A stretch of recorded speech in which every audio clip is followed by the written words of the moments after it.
সম্মানিত দর্শকবৃন্দ, আপনারা জানেন যে গত ২৭শে ডিসেম্বর থেকেই রাজ্য জুড়ে এসআইআর প্রক্রিয়ার হিয়ারিং বা শুনানি পর্ব শুরু হয়েছে এবং এটি বর্তমানে বিরতিহীনভাবে চলছে।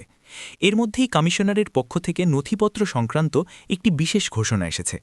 যারা এখনও হিয়ারিংয়ের নোটিশ পাননি বা যারা আগামী দিনে শুনানিতে যাবেন, তাদের জন্য এই তথ্যটি জানা অত্যন্ত জরুরি। নির্বাচন কমিশনের নথিপত্র সংক্রান্ত ঘোষণাটি জানার আগে আপনাদের একটি অত্যন্ত গুরুত্বপূর্ণ বিষয় জানিয়ে রাখি। যারা কাজের সূত্রে বা অন্য কোনো কারণে বর্তমানে রাজ্যের বাইরে আছেন অথচ আপনার নামে হিয়ারিং নোটিশ জারি হয়েছে, তারা এখন কি করবেন? শুরুতে নির্বাচন কমিশন জানিয়েছিল যে পরিযায়ী শ্রমিক বা যারা রাজ্যের বাইরে আছেন তাদের জন্য অনলাইন বা বিকল্প কোনো ব্যবস্থা করা হবে, কিন্তু বাস্তবে এখনও পর্যন্ত কমিশনের পক্ষ থেকে এমন কোনো পদক্ষেপ নেওয়া হয়নি। বরং পরিস্থিতি এখন কিছুটা ভিন্ন। অনেক ক্ষেত্রে দেখা যাচ্ছে ভোটার নিজে উপস্থিত না থাকলে পরিবারের সদস্যরা নথিপত্র নিয়ে গেলেও তা গ্রহণ করা হচ্ছে না। কমিশনের কর্মকর্তাদের মতে ভোটারকে সশরীরে উপস্থিত থাকতে হবে। এমতাবস্থায় আমার পরামর্শ হল, আপনার পক্ষে যদি সম্ভব হয় তবে ঝুঁকি না নিয়ে অবশ্যই হিয়ারিংয়ের নির্দিষ্ট দিনে বাড়ি ফিরে আসুন। এটিই আপনার ভোটাধিকার রক্ষার সবথেকে নিরাপদ উপায়। কিন্তু যারা অনেক দূরে বা দেশের বাইরে আছেন এবং কোনোভাবেই আসতে পারছেন না, তারা আপনাদের পরিবারের কোনো সদস্যকে দিয়ে সমস্ত অরিজিনাল ডকুমেন্ট বা মূল নথিপত্রগুলো হিয়ারিং কেন্দ্রে পাঠান।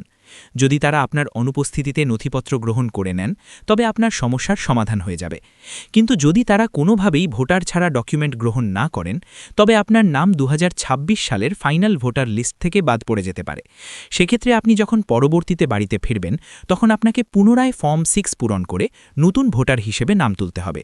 আমি আবারও বলছি, এটি একটি বিকল্প এবং সময় সাপেক্ষ প্রক্রিয়া। তাই যারা নিরুপায়, শুধুমাত্র তারাই এই পথ বেছে নিতে পারেন।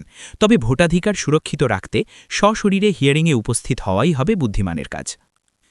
তো এখন দেখে নেওয়া যাক নথিপত্র সংক্রান্ত নির্বাচন কমিশনের নতুন ঘোষণা।